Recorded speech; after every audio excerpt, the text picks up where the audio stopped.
तो स्टूडेंट्स, हमने सबसे पहले 3 पॉइंट्स देखे थे। पहला पॉइंट था कि हमें बिज़नेस करना है।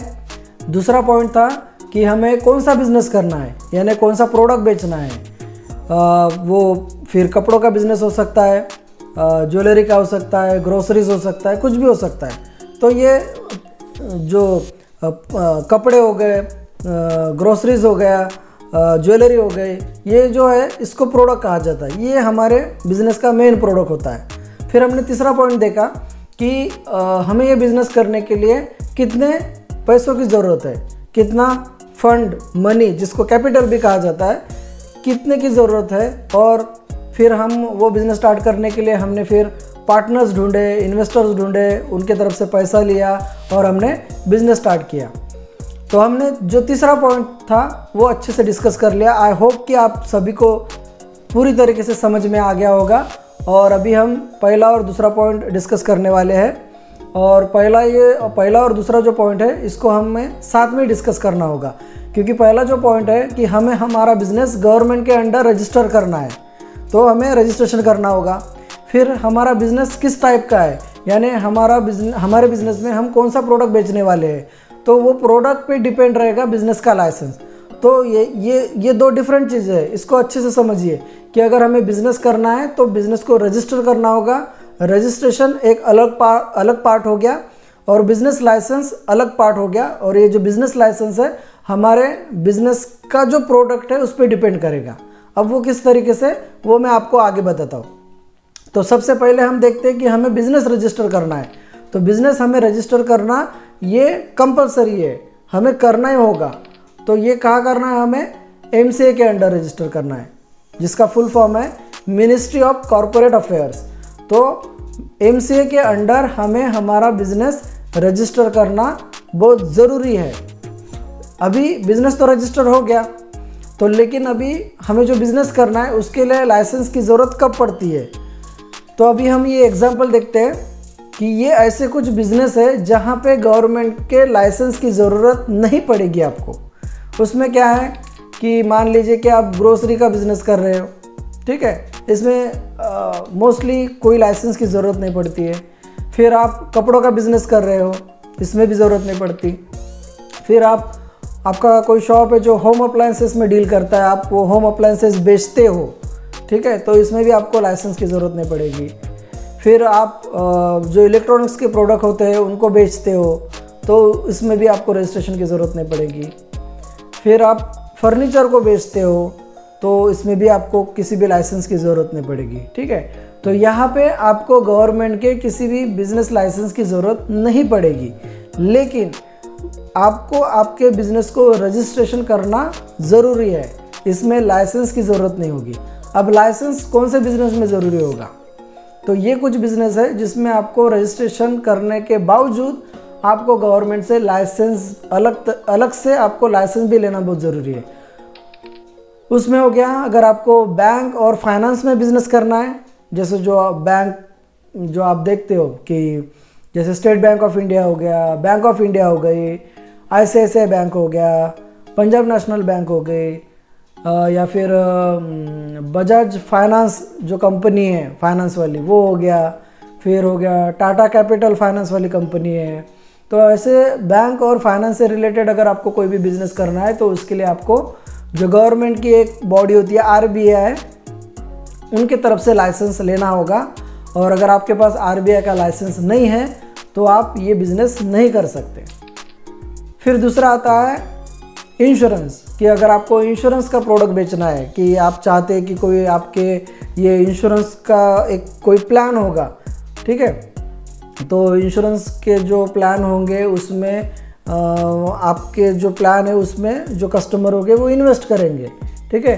फिर इन्वेस्ट करने के बाद आप उनको बताएंगे कि इतने सालों में आपको उसका इतना जो भी कोई रिटर्न है उतना आपको मिलेगा। तो वो अगर इंश्योरेंस का आपको बिज़नेस करना है तो उसके लिए आपको IRDA की तरफ से लाइसेंस लेना होगा। अभी IRDA के अंडर कौन आता है, फॉर एग्जांपल जैसे ये हो गया LIC, ठीक है, life insurance corporation of India. फिर जैसे बजाज अलियांज जो भी कंपनी होती है ना, जैसे स्टेट बैंक ऑफ इंडिया जो इंश्योरेंस जो बेचते हैं, जो भी इंश्योरेंस में डील करते हैं वो सारी कंपनियों को IRDAI की तरफ से लाइसेंस लेना पड़ता है। फिर उसी तरीके से मान लीजिए कि आपकी कोई और स्कीम है जिसमें सिर्फ आप पेंशन के लिए काम करते, कि कोई भी कस्टमर आपके स्कीम में पैसा डालेगा और जब वो रिटायर होगा तब आप पेंशन के तौर पे उनको पैसे देंगे, तो ये गवर्नमेंट की बॉडी होती है PFRDA, तो इसके अंडर आपको लाइसेंस लेना पड़ेगा। फिर मान लीजिए कि आपको टेलीफोन का बिज़नेस करना है, मोबाइल का बिज़नेस कर रहा है, आपको पता चला कि ये बिज़नेस, ये सेक्टर में बहुत पैसा है तो हम यही बिज़नेस करेंगे। तो मान लीजिए जैसे BSNL कंपनी हो गई, जियो, अभी फ़िलहाल में हमने देखा कि जियो ने बहुत नाम कमाया है और बहुत कम समय में उसने अपना बिज़नेस बहुत बड़ा कर लिया है। तो जैसे जियो हो गया, एयरटेल हो गया, तो ऐसी जो कंपनियां हैं, इस तरीके से अगर आपको टेलीफोन मोबाइल लाइन में अगर बिज़नेस करना है तो TRAI, ट्राई नाम की एक गवर्नमेंट की बॉडी है, इनके तरफ से आपको लाइसेंस लेना होगा। फिर अगर आपको फूड में बिज़नेस करना है, हाँ ठीक है, अभी फूड यानी कैसा हो गया कि मान लीजिए कि आप फुटपाथ पे कोई अगर फास्ट फूड का बिज़नेस अगर आप डालते हो तो वहाँ पे आप अगर कोई होटल डालते हो वहाँ पे, या फिर आप कोई ऐसा प्रोडक्ट बनाते हो जो रेडी टू ईट है, यानी आप उसको पैकेजिंग करके मार्केट में बेच रहे हो और जब वो कस्टमर के पास जाएगा तो वो सीधा उसको फाड़ के खा सकता है। तो इस तरीके से जो प्रोडक्ट होंगे वो अगर इस लाइन में आपको बिज़नेस करना है तो आपको FSSAI से लाइसेंस लेना होगा। फिर जैसे कॉस्मेटिक और मेडिसिन में अगर आपको बिज़नेस करना है, मेडिसिन जैसे ये हो गया जो मेडिसिन हम खाते हैं ना, कि जैसे मान लीजिए कि सर दर्द है तो सर दर्द के लिए आपको एक ये गोली खाएंगे तो आपका सर दर्द चला जाएगा। आपको बॉडी पेन है तो अगर ये मेडिसिन आप लेंगे तो इससे आपका बॉडी पेन चला जाएगा। एक ये कोई आपको डिसीज़ हो गया है तो ये डिसीज़ के लिए अगर आप ये मेडिसिन लेंगे तो वो डिसीज़ आपका ठीक हो जाएगा। तो ऐसे मेडिसिन लाइन में, मेडिसिन का अगर आपको प्रोडक्ट बेचना है या उसमें आपको डील करनी है तो CDSCO नाम की गवर्नमेंट की बॉडी है, उसकी तरफ से आपको लाइसेंस लेना होगा। फिर आता है स्टॉक मार्केट, स्टॉक एक्सचेंज, कि आप चाहते हैं कि आपके कंपनी में आपका जो मार्केट है, आपका जो आपकी कंपनी, वहाँ पे जो बाकी कंपनियां हैं वो आके आपकी कंपनी के शेयर्स बेचेंगे, है ना। तो स्टॉक मार्केट क्या होता है ये मैं आपको आगे में बताऊंगा, लेकिन अभी फ़िलहाल के लिए समझ लीजिए कि मेरा एक मार्केट है और मेरे एक मार्केट में आके जो दूसरी कंपनियां हैं खुद के प्रोडक्ट बेचना चाहते हैं या फिर खुद के जो शेयर्स है वो बेचना चाहते हैं। तो प्रोडक्ट नहीं बेचना चाहते, शेयर्स बेचना चाहते हैं, लेकिन आपको समझने के लिए मैं प्रोडक्ट्स बोल रहा हूँ। तो कोई अपना प्रोडक्ट बेचना चाहते हैं या फिर शेयर्स को समझ लीजिए कि कोई मेरी एक कंपनी है और मैं चाहता हूँ कि दूसरी जो कंपनियाँ हैं वो मेरी कंपनी में आके अपने शेयर्स को बेचे। अगर इस तरीके का बिज़नेस अगर मुझे करना है तो वो मेरा स्टॉक एक्सचेंज वाला बिज़नेस होगा। तो मुझे ये बिज़नेस करना है तो मुझे जो गवर्नमेंट की बॉडी है SEBI, तो इनके तरफ से लाइसेंस लेना होगा। अगर इस लाइन में अगर मुझे बिज़नेस करना है तो मुझे गवर्नमेंट की ये जो बॉडीज़ है, ये लाइन में अगर मुझे बिज़नेस करना है तो गवर्नमेंट की ये जो बॉडी है इनकी तरफ से मुझे लाइसेंस लेना होगा। RBI हो गया, IRDAI हो गया, PFRDA हो गया, ट्राई हो गया, FSSAI हो गया, फिर CDSCO हो गया, फिर SEBI हो गया। तो जब तक इनके तरफ से मुझे लाइसेंस नहीं मिलता तब तक मैं ये लाइन में बिज़नेस नहीं कर सकता, ठीक है। तो मुझे MCA का रजिस्ट्रेशन हर हाल में कंपलसरी है, ज़रूरी है, मुझे लेना ही होगा। लेकिन अगर मुझे ये लाइन में बिज़नेस करना है तो ये जो गवर्नमेंट की जो बॉडी है इनकी तरफ से मुझे लाइसेंस लेना होगा, अदरवाइज़ मैं बिज़नेस नहीं कर सकता। अगर ये लाइन में मैं अगर बिज़नेस करता हूँ तो मुझे किसी भी स्पेशलाइज्ड लाइसेंस की ज़रूरत नहीं पड़ेगी, ठीक है। आई होप कि ये पॉइंट आपको समझ में आ गया कि अगर मुझे बिज़नेस रजिस्ट्रेशन करना है तो MCA के अंडर मुझे करना होगा, और ये बिज़नेस है जिसमें मुझे लाइसेंस की ज़रूरत नहीं पड़ेगी। लेकिन ये बिज़नेस है जिसमें मुझे एक्स्ट्रा लाइसेंस की भी ज़रूरत पड़ेगी, ठीक है।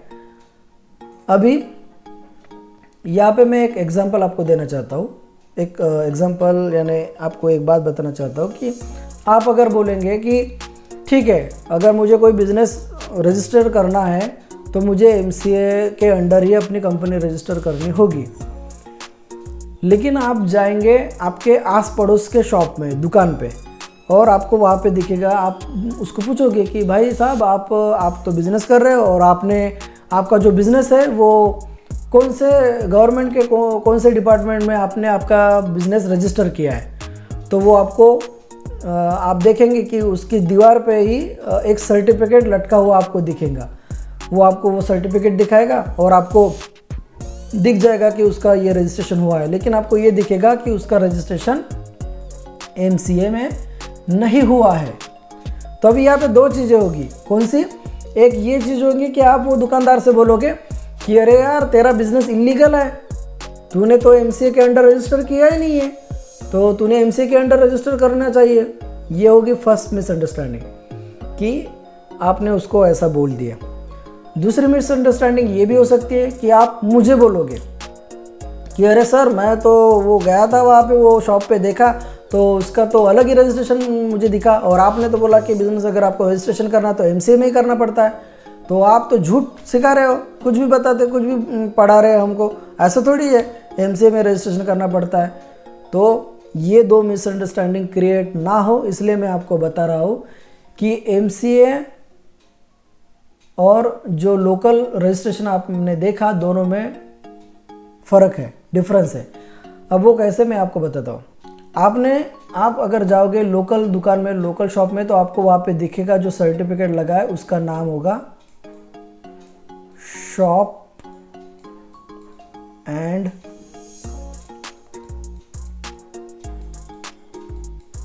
Establishment act.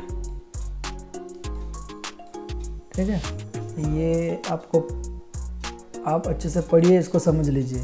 ठीक है, आपको समझ में आ रहा? Shop and establishment act. ठीक है, तो ये जितने भी दुकान आपको दिखेंगे वहाँ पे उनका ये सर्टिफिकेट लटका हुआ आपको दिखेगा, और मोस्टली सभी जन इसी में अपना बिजनेस का रजिस्ट्रेशन करवाते हैं। ठीक है, शॉप एंड एस्टेब्लिशमेंट एक्ट में। और जो कंपनी होती है वो कंपनी MCA के अंडर रजिस्टर होती है। ठीक है, MCA में रजिस्टर करते हैं अपने कंपनी को। अभी दोनों में डिफरेंस क्या है? दोनों में डिफरेंस बस इतना ही है कि अगर आपका बिजनेस छोटा है, ठीक है, और आपको कोई किसी पार्टनर की ज़रूरत नहीं है और आपको होल एंड सोल आपको खुद को ही बिज़नेस करना है, तो आप जाइए और यहाँ पे आपका बिज़नेस रजिस्टर कीजिए और आपका बिज़नेस चालू हो जाएगा। तो इसमें जो खर्चा है ये आपको ज़्यादा से ज़्यादा 500 रुपये, ज़्यादा से ज़्यादा अभी करंट कंडीशन में बता रहा हूँ, फ्यूचर में शायद हो सकता है कि ये चार्जेस आगे में बढ़ जाए, लेकिन अभी करंट सिचुएशन में ज़्यादा से ज़्यादा आपको 500 रुपये का खर्चा आएगा। इसके ऊपर आपको खर्चा नहीं आएगा अगर आप इसमें रजिस्ट्रेशन करते हो। ठीक है, लेकिन अगर आप MCA में रजिस्ट्रेशन करते हो तो इसमें आपका जो खर्चा है वो बढ़ जाएगा। यानी आप मान लीजिए, अभी एग्जैक्टली मैं आपको नहीं बता सकता कि इसका खर्चा कितना होगा, लेकिन आप पकड़ के चलिए कि आपको यहाँ पे कम से कम 20,000 से लेके, ठीक है, ये 25,000 तक मिनिमम मैं बता रहा हूँ। ठीक है, 20,000 से लेके 25,000 तक ये मिनिमम खर्चा आपको लग सकता है। ये बढ़ भी सकता है। ठीक है, जो प्रोफेशनल्स होते हैं इसमें अपनी फ़ीस भी ऐड करते हैं तो वो फीस बढ़ जाती है, तो ये और आगे बढ़ सकता है। ठीक है, ये कम नहीं होगा, बढ़ सकता है। तो आप ये पकड़ के चलिए कि यहाँ पे आपको 500 रुपये लग रहे हैं, तो यहाँ पे आपको 20,000 या 25,000 रुपये लग रहे हैं। ये रजिस्ट्रेशन MCA के अंडर आपको रजिस्ट्रेशन करना है। अब दोनों में डिफरेंस ये होता है कि जैसे आप ये शॉप एक्ट में रजिस्ट्रेशन करते हो तो ये आप single owner, as a single owner आप बिज़नेस कर सकते हो, और जो आपको आपके जो रिलेटिव्स है, पहचान वाले लोग हैं, या फिर जिनको आप नहीं पहचानते, उनसे अगर आपको पैसा उठाना है कि आप मुझे हेल्प करो, आप मेरे बिज़नेस में इन्वेस्ट करो, तो चल के आपको इसका आप बिज़नेस स्टार्ट करोगे, तो ये जो सेक्शन है, ये जो गवर्नमेंट का लॉ है, इसमें आप वो बात नहीं कर सकते। वो आप पब्लिक से इन्वेस्टमेंट नहीं ले सकते हो। ठीक है, पब्लिक से इन्वेस्टमेंट आप नहीं ले सकते हो इसमें। लेकिन ये MCA में जब आप अपनी कंपनी रजिस्टर करते हो तो वो फैसिलिटी आपको यहाँ पे मिलती है कि आप आपके पार्टनर से पैसा ले सकते हो और आप मिल के बिज़नेस कर सकते हो। तो ये फैसिलिटी आपको मिलती है। और बहुत सारी फैसिलिटी है जो आपको यहाँ पे एमसीए पे मिल जाएंगी लेकिन यहाँ पे नहीं मिलेगी। ठीक है, इसमें आप आपके बिजनेस को आप बढ़ा सकते हो, इसमें आप आपकी इन्वेस्टमेंट बढ़ा सकते हो, आप छोटे से लेके बड़े बिजनेस तक आप बढ़ सकते हो, लेकिन इसमें आप ज़्यादा नहीं बढ़ सकते। इसमें प्योरली जो भी इन्वेस्टमेंट होगी इसमें पूरी की पूरी इन्वेस्टमेंट आपकी होगी और इसमें आप ज़्यादा नहीं बढ़ सकते। आप एक छोटे पैमाने पे बिजनेस कर सकते हो, लेकिन आपको कुछ बड़ा करना है, कुछ ब्रांड बनाना है, कुछ कंपनी के जो बेनिफिट्स होते हैं, कुछ फैसिलिटीज़ होती है जो गवर्नमेंट की तरफ से हमें मिलती है, तो वो जो फैसिलिटीज़ होती है, जो बेनिफिट्स होता है, वो सिर्फ और सिर्फ एमसीए में रजिस्ट्रेशन करने के बाद ही होता है, जो आपको शॉप एक्ट में नहीं मिलेगा। ठीक है, और ये जो एमसीए का एक्ट है, ये एमसीए में जब आप कंपनी आप रजिस्टर करते हो तो आप पूरे ऑल ओवर इंडिया में वर्क कर सकते हो। ठीक है, पूरे ऑल ओवर इंडिया में, यहाँ पे मैं थोड़ा कलर चेंज कर लेता हूँ, तो आप पूरे ऑल ओवर इंडिया में वर्क कर सकते हो अगर आप एमसीए में रजिस्ट्रेशन करते हो। लेकिन अगर आप शॉप एक्ट में रजिस्टर करते हो तो ये आप सिर्फ आपके सिटी में ही वर्क कर सकते हो। ठीक है, सिर्फ सिटी में ही वर्क कर सकते हो, आप सिटी के बाहर नहीं कर सकते। ठीक है, ये आपके सिटी तक ही लिमिटेड रहता है, ये इसके बाहर आपका बिजनेस नहीं ले जा सकते। लेकिन यहाँ पे आप पूरे ऑल ओवर इंडिया में बिजनेस कर सकते हो अगर आप एमसीए के अंडर हो।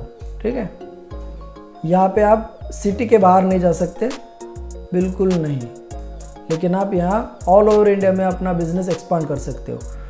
इसके अलावा भी बहुत सारी बातें हैं, बहुत सारे बेनिफिट्स है जो अभी यहाँ पे मैं आपको एक्सप्लेन नहीं करूँगा, शायद उसका कोई सेपरेट मैं टॉपिक लूँगा और वहाँ पे आपको बेनिफिट्स बताऊँगा कि शॉप एक्ट में आपका बिजनेस रजिस्ट्रेशन करने से बेटर ये है कि आप एमसीए में कीजिए। ये आपके लिए बहुत बेटर होगा, आपके फ्यूचर के लिए भी बहुत बेटर होगा। बस इसमें और एक डिफरेंस है कि जब आप शॉप एक्ट में रजिस्ट्रेशन करते हो, ठीक है, तो गवर्नमेंट की जो फॉर्मेलिटीज़ होती है ना, बहुत ही मिनिमम होती है, एकदम सिंपल और लिमिटेड होती है। लेकिन जब आप एमसीए में कंपनी रजिस्टर करती हो तो इसमें बहुत सारी फॉर्मेलिटीज़ होती है, बहुत सारी, यानी बहुत सारे डॉक्यूमेंटेशन करने पड़ते हैं, बहुत सारे फॉर्म्स भरने पड़ते हैं, ये वो ऐसा वैसा, यानी अभी तो यहाँ पे मैं आपको नहीं बता सकता, लेकिन ऐसा समझ लीजिए कि बहुत थोड़ा कॉम्प्लिकेटेड है, लेकिन बहुत सारी फॉर्मेलिटीज़ होती है अगर आपको कंपनी रजिस्टर करना है। लेकिन अगर आप शॉप एक्ट में जाते हैं तो इसमें बस 2-4 डॉक्यूमेंट होते हैं और इसमें आपका काम हो जाता है। लेकिन यहाँ पे बहुत सारी फॉर्मेलिटीज़ होती है। तो अगर आपको कंपनी बनानी है तो कोई छोटा इंसान बोले तो एक आपके पास ज़्यादा पैसे नहीं है और आप बिज़नेस को ज़्यादा एक्सपांड भी नहीं कर सकते, तो आप नहीं कर पाओगे एमसीए में आपकी कंपनी रजिस्टर। ठीक है, इसके लिए आपको सारे डॉक्यूमेंटेशन ओके रखने होंगे, रेडी रखने होंगे, और टाइम टू टाइम आपको जो सारे सबमिशंस होते हैं वो आपको टाइम टू टाइम करना होता है, और बहुत सारी बातें होती है जो आपको, बहुत सारी फॉर्मेलिटीज़ आपको करनी पड़ती है एमसीए में। लेकिन शॉप एक्ट में ऐसा कोई मैंडेटरी नहीं होता है, उसमें भी होती है लेकिन बहुत निग्लिजिबल होती है। तो ये एक डिफरेंस आप समझ लीजिए। ठीक है, और मैं तो कहूँगा कि अगर आपके दिमाग में अगर ख्याल आता भी है कि आपको कंपनी बनानी है, तो मैं आपको बोलूँगा कि शॉप एक्ट में कभी भी मत जाइए। आपको जाना है तो एमसीए में ही जाइए, एमसीए में ही आपकी कंपनी रजिस्टर कीजिए, आपको एक स्टेटस मिलेगा, आप एक अच्छा ब्रांड बना पाओगे और ऑल ओवर इंडिया में आप अपना वर्क बढ़ा पाओगे। ठीक है, तो अभी ये हमको समझ में आ गया कि अगर हमको बिजनेस कंपनी अगर हमको रजिस्ट्रेशन करना है तो एमसीए के अंडर रजिस्ट्रेशन करना है, और जो हमको स्पेशलाइज लाइसेंस लेने हैं तो कौन से बिज़नेस में हमको ज़रूरी है और कौन से बिज़नेस में हमको ज़रूरी नहीं है, ये हमको समझ में आ गया। आई होप कि आपको समझ में आ गया। अभी हमारा नेक्स्ट टॉपिक है वही टॉपिक है। हाँ, और एक चीज़ आपको यहाँ पे बतानी है कि जैसे मैंने आपको बताया कि शॉप एक्ट, ठीक है, दूसरा एक डिफरेंस कि ये शॉप एक्ट और ये एमसीए। तो गवर्नमेंट का ये एमसीए का एक पोर्टल है, ठीक है। यहाँ पे मैं आपको बताता हूँ, मिनिस्ट्री ऑफ कॉर्पोरेट अफेयर्स का ये एक पोर्टल है, ये आप नोट डाउन कर लीजिए। ये वेबसाइट mca.gov.in गवर्नमेंट की है, आप कंफ्यूज मत होइए। जब प्राइवेट लिमिटेड कंपनियाँ हम बना रहे हैं तो प्राइवेट कंपनी फ्रॉड होती है, पैसे लेके भाग जाती है, ऐसा नहीं होता है। उसमें भी केसेस होते हैं कुछ कि कौन सी जा सकती है कौन सी नहीं जा सकती। तो ये जो सारी कंपनियां होती है, अगर आपको कंपनी बनानी है तो ये जो पोर्टल दिया है इसमें आपकी कंपनी रजिस्टर होती है, ठीक है। आप देख सकते हैं इसको क्या लिखा है, mca.gov.in। gov ये सिर्फ गवर्नमेंट का ही होता है, ठीक है, ये बात भी आप समझ लीजिए। gov.in जो मिलता है वो सिर्फ गवर्नमेंट के डिपार्टमेंट को ही मिलता है, कोई भी इंसान gov को परचेस नहीं कर सकता है, ठीक है। तो ये हमारे लिए बहुत इम्पोर्टेंट है समझना कि अगर ये mca.gov.in है तो ये गवर्नमेंट का है। तो यहाँ पे हम क्या डिफरेंस देख रहे थे कि अगर आप शॉप एक्ट में अपना बिजनेस रजिस्टर करते हो तो ये ऑनलाइन आपको कहीं पे भी नहीं दिखेगा और इसको आप क्रॉस वेरीफाई भी नहीं कर सकते हो। हाँ, इसको क्रॉस वेरीफाई कर सकते हो कि आपकी जो सिटी है वो सिटी में जाके जो गवर्नमेंट का डिपार्टमेंट रहेगा जहाँ से ये शॉप एक्ट आपको इशू होता है, वहाँ पे जाके आप क्रॉस चेक कर सकते हो इसको कि सही में ये बिज़नेस रजिस्टर है या नहीं है। लेकिन वहाँ पे जाके आपको क्रॉस वेरीफाई करना पड़ेगा। लेकिन एमसीए के कंडीशन में ऐसा है कि जब आपकी कंपनी रजिस्टर होती है तो आप सीधा इस पोर्टल पे आइए और इस पोर्टल पे आने के बाद आप सर्च कीजिए और आपको आपके कंपनी का नाम मिल जाएगा। यानी आप ऑनलाइन ही इसको क्रॉस वेरीफाई कर सकते हो, क्रॉस चेक कर सकते हो कि आपको पता चलेगा कि ये कंपनी सच में है या नहीं है।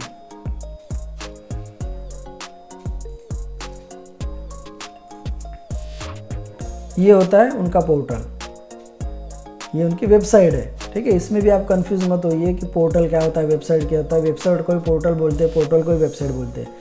तो यहाँ पे लिखा होता है कंपनी का नाम, ठीक है। तो यहाँ पे आपको डालना है कंपनी का नाम जो भी होगा, ABCD, जो भी कंपनी आपको सर्च करना है वो आप डालिए। और यहाँ पे जो सर्च का बटन दिया है, यहाँ पे सर्च का बटन दिया है, इस पर आप क्लिक कीजिए और वो कंपनी की सारी डिटेल्स वो वेबसाइट पे आपको दिख जाएंगी, ठीक है। इसके एग्जांपल भी मैंने बनाए हैं, मैं आपको दिखाता हूँ कि अगर आप यहाँ पे सर्च करते हो तो उसके एग्जांपल क्या है, ठीक है।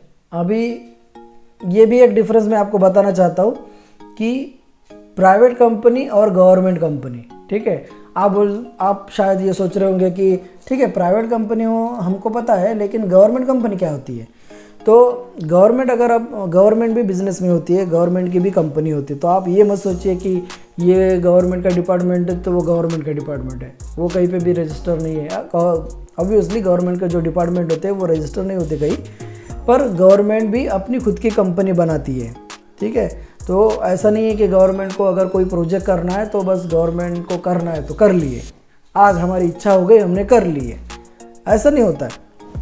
हर चीज़ों की एक प्रोसेस होती है।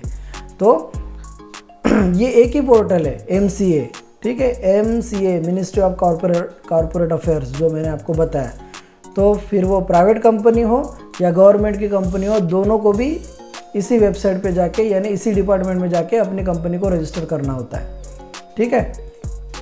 तो अभी कौन सी प्राइवेट कंपनी और कौन सी गवर्नमेंट कंपनी वो मैं आपको बताता हूँ। ICICI बैंक लिमिटेड ये प्राइवेट कंपनी है, ठीक है। आप जब सर्च करोगे ना वो MCA का जो पोर्टल जो वेबसाइट मैंने आपको बताई थी वहाँ पे जाइए, वहाँ पे सर्च कीजिए। हाँ, यहाँ पे और एक चीज़ ये है कि आपको सही नाम सर्च करना है, ठीक है। अगर आप जैसे अभी यहाँ पे आपको दिख रहा है ICICI बैंक लिमिटेड, ठीक है, आपको यही सर्च करना होगा तभी वो नाम आपको मिलेगा, ठीक है। जैसे अगर आपने कुछ भी स्पेलिंग मिस्टेक कर दिया, सिर्फ लिख दिया ICI, तो आपको नहीं मिलेगा, ठीक है, नहीं मिलेगा। आपको करेक्ट टाइप करना होगा ICICI बैंक लिमिटेड, तभी आपको मिलेगा। आप कुछ भी सर्च करोगे और कुछ भी आपको मिलेगा, ऐसा नहीं होगा। इसलिए अगर आपको सर्च करना है तो वो आपको कंपनी का सही नाम पता होना चाहिए और सही स्पेलिंग पता होना चाहिए, तभी आप सर्च कर पाएंगे। अब ये हो गया, ठीक है। LIC, अभी LIC में आपको यहाँ पे क्या क्या दिख रहा है, वैसे बहुत सारी कंपनियाँ थी लेकिन मैंने कुछ गिनी चुनी आपको समझने के लिए, एग्जाम्पल के लिए मैंने लिखा है, ठीक है। अगर आप सर्च करोगे तो आपको ये मिलेगा, LIC card services, LIC housing finance limited, LIC mutual fund asset management limited, ठीक है। आप जब ये सर्च करोगे तो आपको MCK पोर्टल मिल जाएगा। तो आपको LIC और कार्ड्स वगैरह जो भी है इसका नाम, तो आपको जो प्रॉपर नाम है ना वो पता होना चाहिए, तभी आप इसको सर्च कर पाएंगे। अगर आप सर्च करेंगे, जैसे अभी LIC है तो LIC का फुल फॉर्म होगा life insurance corporation of India. ऐसा अगर सर्च करोगे तो आपको नहीं मिलेगा। आपको LIC cards, LIC housing, LIC mutual fund ऐसे ही सर्च करना होगा, तभी आपको मिलेगा, ठीक है। फिर एक्सिस बैंक लिमिटेड, यहाँ पे आप देख सकते हो। ये भी एक चीज़ आपको बता देता हूँ, ये ICICI बैंक कहाँ पे रजिस्टर है, गुजरात में। एक्सिस बैंक कहाँ रजिस्टर है, गुजरात में। LIC कार्ड्स कहाँ रजिस्टर है, दिल्ली में। LIC हाउसिंग फाइनेंस लिमिटेड कहाँ पे रजिस्टर है, महाराष्ट्र में। LIC म्यूचुअल फंड कहाँ पे रजिस्टर है, महाराष्ट्र में, ठीक है। उसके बाद कौन है, बैंक ऑफ इंडिया, ठीक है। बैंक ऑफ इंडिया, अभी बैंक ऑफ इंडिया को हम बहुत बार BOI भी बोलते हैं ना, BOI। तो अगर आप BOI सर्च करोगे तो नहीं मिलेगा, आपको bank of India he search करना होगा, बैंक ऑफ इंडिया, तभी आपको मिलेगा। इसलिए मैं बोल रहा हूँ बार बार कि आपको कंपनी का सही नाम पता होना चाहिए, और सही नाम सही स्पेलिंग के साथ अगर आप सर्च करोगे तो आपको ज़रूर मिलेगा। कुछ भी मिस्टेक अगर हो गई तो वो नाम आपको नहीं मिलेगा, ठीक है। तो यहाँ पे आप देख सकते हो बैंक ऑफ इंडिया की 2 कंपनी है। बैंक ऑफ इंडिया महाराष्ट्र में रजिस्टर है, फिर ये bank of India investment managers private limited, ये भी महाराष्ट्र में है, ठीक है। अभी यहाँ पे मुझे और एक बात आपको बतानी है, ठीक है। मैं कोशिश करता हूँ कि टॉपिक जल्दी ख़त्म हो जाए, लेकिन एक्सप्लेन करते करते थोड़ा बढ़ जाता है, तो प्लीज़ आप इसको फास्ट फॉरवर्ड मत कीजिए, आप समझने की कोशिश कीजिए, क्योंकि अगर आपको ये समझ गया आगे में आपको दिक्कत नहीं होगी। यहाँ पे आप देख सकते हो, मैं 1-2 कंपनी और आगे में बढ़ा देता हूँ। ये फाइनेंस कंपनी हो गई, ठीक है, ठीक है। Bajaj finance trading company private limited, Bajaj finance limited. फिर और एक कंपनी है SBI capital, Hindustan Coca Cola private limited, Hindustan petroleum corporation limited, Parle product private limited. ये थोड़ा नीचे से कट गया, अभी ये दिखेगा नहीं, लेकिन ये भारत पेट्रोलियम, यहाँ पे लिखा है नीचे में भारत पेट्रोलियम कॉरपोरेशन लिमिटेड, ठीक है। जैसा ये लिखा है ना कॉरपोरेशन लिमिटेड, वैसे भी इसके नीचे भी लिखा है भारत पेट्रोलियम कॉरपोरेशन लिमिटेड।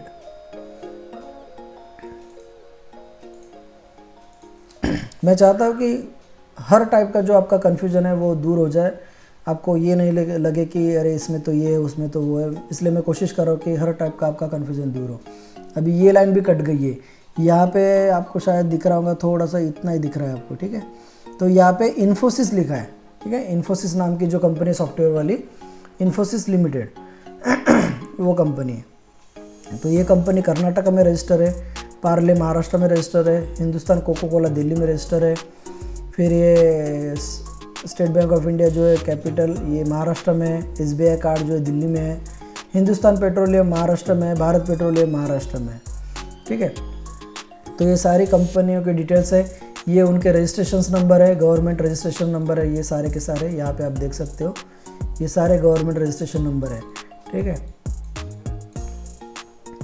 यहाँ पे मैं क्या बताना चाहता हूँ आपको कि ये अगर आप प्राइवेट कंपनी हो या गवर्नमेंट कंपनी हो, आप जब सर्च करोगे तो आपको यहाँ पे इनका डाटा मिल जाएगा, ये इनके रजिस्ट्रेशन नंबर और कौन से स्टेट में रजिस्टर है, ये सारा जो डेटा है आपको मिल जाएगा। लेकिन जैसे अभी यहाँ पे SBI का देखोगे, अगर आप यहाँ पे सर्च करोगे स्टेट बैंक ऑफ इंडिया, तो आपको नहीं मिलेगा। आपको SBI ही सर्च करना होगा, SBI, तभी आपको मिलेगा। ठीक है। तो अभी ये आपने सर्च कर लिया। तो जैसे अभी आपको ये कन्फ्यूज़न ना हो, मैंने क्यों ये नाम लिए कि बैंक ऑफ इंडिया गवर्नमेंट की कंपनी है। ठीक है, ये गवर्नमेंट की बैंक है, वो गवर्नमेंट देखता है, तो वो कहीं पे भी रजिस्टर नहीं है, ऐसा नहीं है। ये गवर्नमेंट की कंपनी है, बैंक ऑफ इंडिया, जो MCA के अंडर रजिस्टर है। ये कंपनी है, कंपनी। ठीक है। फिर SBI तो बैंक है, वो कंपनी थोड़ी है। ऐसा कन्फ्यूजन होता है लोगों में, लोग यही बोलते हैं SBI state bank of India government की इतनी बड़ी कंपनी है, गवर्नमेंट की इतनी बड़ी बैंक है। वो बैंक है, बैंक। उनको ये नहीं पता होता कि बैंक एक कंपनी होती है। ठीक है, ये हमेशा लोगों में कन्फ्यूजन होता है कि बैंक यानी बैंक है, बैंक कोई कंपनी नहीं होती। तो मैं आपको ये प्रूव कर रहा हूँ, दिखा रहा हूँ। आप देखिए, MCA के पोर्टल पे जाइए, नाम सर्च कीजिए, आपको दिख जाएगा कि जो बैंक होती है वो कंपनी होती है। मैंने आपको दिखाया कि MCA के अंडर आपको रजिस्टर करना होता है आपका बिजनेस। तो आपकी छोटी कंपनी रहे या बड़ी कंपनी रहे, आपको MCA के अंडर रजिस्टर करना पड़ता है। फिर आप आपकी ICICI बैंक हो, एक्सिस बैंक हो, या फिर आपकी बैंक ऑफ इंडिया हो या स्टेट बैंक ऑफ इंडिया हो, ये सारी कंपनी है और MCA के अंडर रजिस्टर है। आपका जो पेट्रोल है, हिंदुस्तान पेट्रोलियम, भारत पेट्रोलियम, ये भी एक कंपनी है जो MCA में गवर्नमेंट के अंडर रजिस्टर है। तो आई होप ये क्लेरिफाई हो गया कि प्राइवेट कंपनी हो, गवर्नमेंट कंपनी हो, उनको सभी को गवर्नमेंट का जो MCA का डिपार्टमेंट है वहाँ पे अपनी कंपनी को रजिस्टर करना होता है। तो आप ये कन्फ्यूजन छोड़ दीजिए कि बैंक ऑफ इंडिया, SBI जो है ये कोई बैंक है। ऑब्वियसली ये बैंक है, लेकिन ये बैंक कंपनी है, ये समझ लीजिए। ये हमेशा लोग हमेशा कन्फ्यूजन में रहते हैं कि उनको पता, कंपनी बोले तो उनके दिमाग में पहले आता है कि फ्रॉड है, स्कैम है। नहीं, आपकी बैंक जो है ना वो भी कंपनी है। तो ये कन्फ्यूजन कभी मत रखिएगा। बाद में ये मुझे एक चीज़ आपको बतानी है। यहाँ पे आपको दिख रहा होगा प्राइवेट लिमिटेड, यहाँ पे दिख रहा है प्राइवेट लिमिटेड, यहाँ पे भी आपको दिख रहा है प्राइवेट लिमिटेड, और कहाँ पे है, ये बैंक ऑफ इंडिया का प्राइवेट लिमिटेड। ठीक है, बैंक ऑफ इंडिया की 2 कंपनी है। ठीक है, यहाँ पे आपको बहुत सारी कंपनियाँ मिल जाएंगी। मैंने सभी के नाम नहीं लिए, जो फेमस है, जिनको आप पहचानते हैं, बस मैंने वही नाम लिए हैं। यहाँ पे भी आप देखिए प्राइवेट लिमिटेड। अभी और बाकी यहाँ पे मैं थोड़ा कलर चेंज कर देता हूँ। यहाँ पे आपको दिखेगा ये है लिमिटेड, ये LTD यानी लिमिटेड, ये भी लिमिटेड। ठीक है, ये भी लिमिटेड। अभी दोनों में क्या डिफरेंस है ये मैं आपको बताता हूँ। दोनों में ये डिफरेंस है, जो सबसे पहले हमने एग्जाम्पल देखे थे पार्टनर्स के, कि हमारे पास पैसा नहीं है और हमने पार्टनर्स से पैसे लिए और बिजनेस स्टार्ट किया। तो हमारा जो तीसरा वाला एग्जाम्पल था, ठीक है, तीसरे वाले एग्जाम्पल में हमने क्या देखा था कि हमारी कंपनी अभी छोटे लेवल पे है। ठीक है, हमारी कंपनी छोटे लेवल पे है, तो हम हमारे फैमिली मेम्बर के पास गए, फ्रेंड्स के पास गए, रिलेटिव के पास गए, जिनको हम पहचानते हैं उन लोगों के पास गए, तो उनके पास से हमने पैसा उठाया। तो इसलिए हमारी जो छोटी कंपनी है वो प्राइवेट लिमिटेड के नाम से रजिस्टर होती है।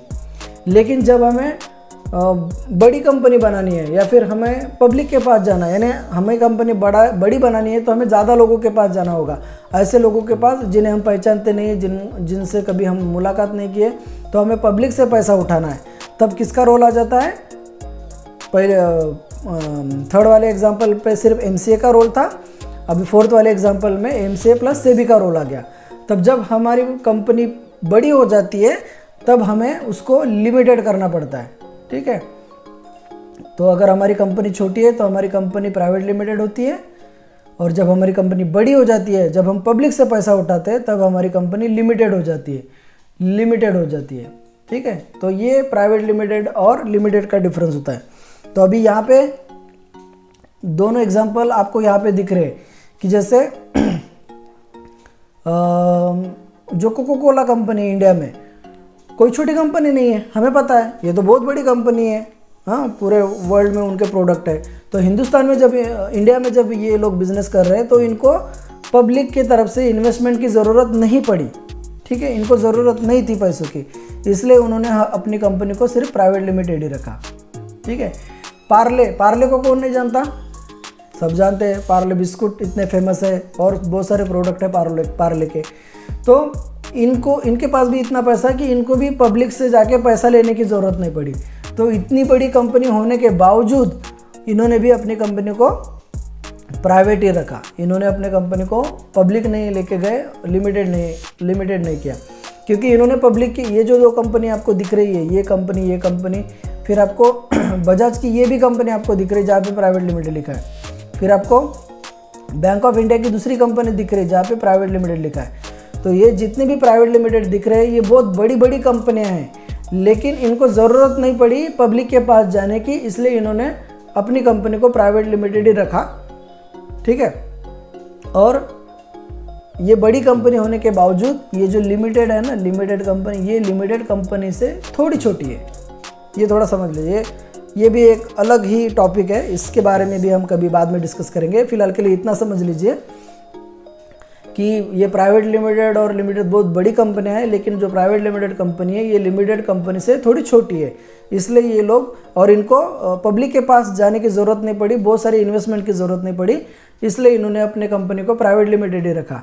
लेकिन बाकी जितनी भी कंपनी आपको दिख रही है ये बड़ी कंपनियां हैं और इनको पैसों की बहुत ज़्यादा ज़रूरत थी, इसलिए ये लोग पब्लिक के पास गए और पब्लिक के पास से पैसा उठाया। लेकिन पब्लिक के पास जाने से पहले इन्हें अपने कंपनी को प्राइवेट लिमिटेड से लिमिटेड करना पड़ा, ठीक है। सभी को प्राइवेट लिमिटेड से लिमिटेड करना पड़ा। ये भी लिमिटेड है, ये भी लिमिटेड है, ये भी लिमिटेड है, इसलिए इन लोगों ने पब्लिक के पास से पैसा उठाया। तो ये एक बेसिक डिफरेंस होता है प्राइवेट लिमिटेड में और लिमिटेड में। तो आप ये मत समझ लीजिए कि प्राइवेट लिमिटेड अगर कहीं पे लिखा है तो वो फ्रॉड कंपनी है, बोगस कंपनी है, स्कैम है, ये है वो है, ऐसा नहीं होता है, ठीक है। कुछ लेवल्स होते हैं, वो लेवल कुछ इन्वेस्टिगेशंस होते हैं, कुछ बातें आपको समझनी पड़ती है, जाननी पड़ती है, तभी जाके वो समझने के बाद आप फाइनलाइज कर पाओगे कि ये कंपनी स्कैमर है, ये स्कैम करने वाले, ये फ्रॉड है, ठीक है। अगर किसी के नाम के सामने प्राइवेट लिमिटेड लिखा है या फिर कोई कंपनी है तो सीधा उसका मतलब ये मत निकालिए कि वो फ्रॉड है या फिर कोई स्कैम करने वाले हैं, ठीक है। तो कुछ बातें जिसको समझना पड़ता है, वो बातें समझने के बाद ही आप पता लगा पाओगे कि ये कंपनी फ्रॉड है या फिर वो स्कैम करने वाली है, ठीक है। अगर किसी के नाम के सामने कंपनी लिखा है या प्राइवेट लिमिटेड है तो सीधा मतलब उसको फ्रॉड मत समझिए। तो ये जो मिसअंडरस्टैंडिंग होती है, ये जो कन्फ्यूज़न होता है, ये हमेशा लोगों में बना रहता है।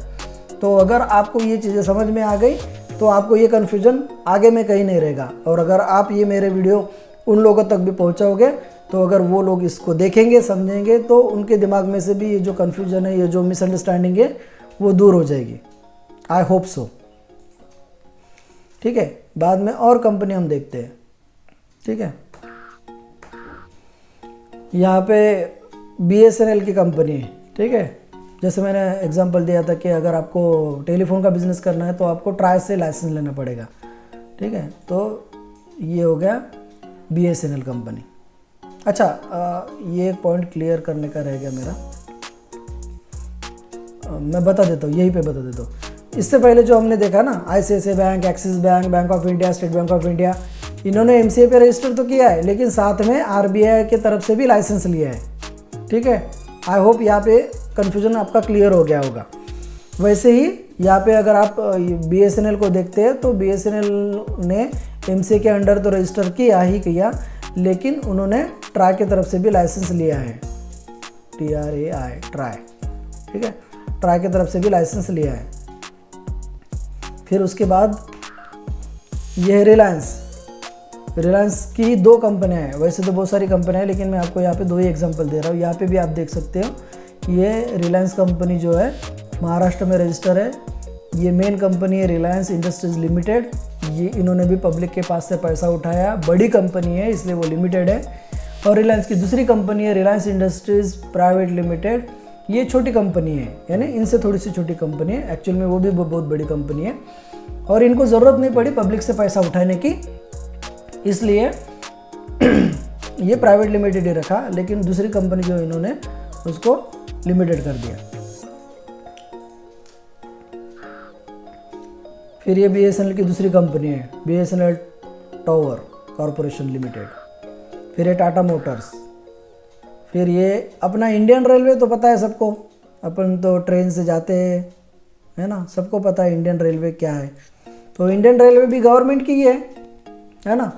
तो इंडियन रेलवे तो गवर्नमेंट की है, वो कंपनी थोड़ी है, वो तो इंडियन रेलवे है ना। हम वहाँ से उसमें से ट्रैवल करते हैं, ट्रेन में बैठते हैं, ये गांव से दूसरे गांव जाते हैं, उतर जाते हैं, बस हो गया, है ना। वो कंपनी थोड़ी है, वो तो रेलवे है, ट्रेन है, उसमें हम ट्रैवल करते हैं। तो भाई साहब ये कन्फ्यूजन भी दूर रखिए, इंडियन रेलवे भी एक कंपनी है, गवर्नमेंट की कंपनी है, ठीक है। वो एमसीए की जो गवर्नमेंट की बॉडी है, वहाँ पे इंडियन रेलवे ने खुद को रजिस्टर किया है, ठीक है।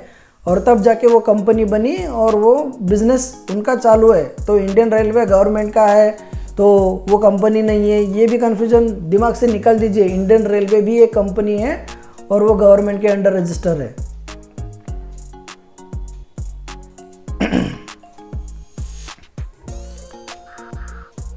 फिर ये टाटा की बहुत सारी कंपनीज है, ठीक है, आप देख सकते हो। फिर ये WCL है, वेस्टर्न कोलफील्ड लिमिटेड। ये जो खदान होते हैं, जो माइंस होते हैं, उसमें डील करते हैं, ये कोयला निकालते हैं ये कंपनी, ठीक है। तो इनका नाम वेस्टर्न कोलफील्ड लिमिटेड है।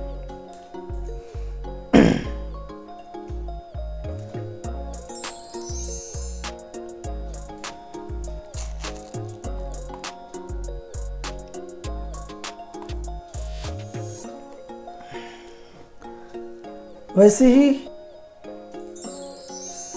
तो ये वैसे हमारी ये कंपनी है, ये नेमा ट्रेडकॉम प्राइवेट लिमिटेड, ठीक है। और ये हमारा ब्रांड है नेक्स्ट्रा प्लस।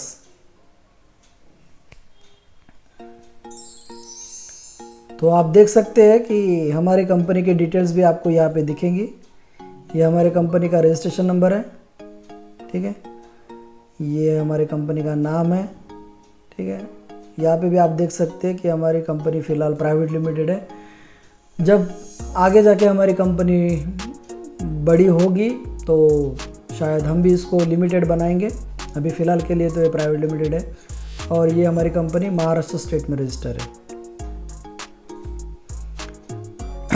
तो आप अगर MCA के वेबसाइट पे जाएंगे और हमारी कंपनी का प्रॉपर इसी तरीके से नाम अगर सर्च करेंगे तो आपको हमारी कंपनी के डिटेल्स इस तरीके से वहाँ पे अवेलेबल मिलेंगे, ठीक है।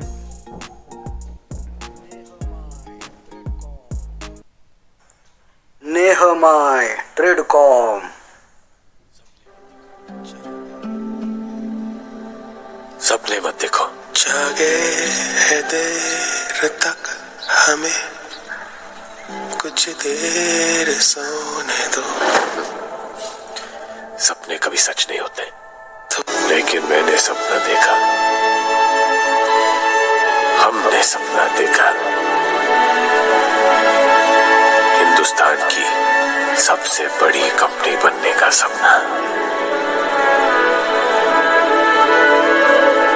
तो क्या अपना सपना पूरा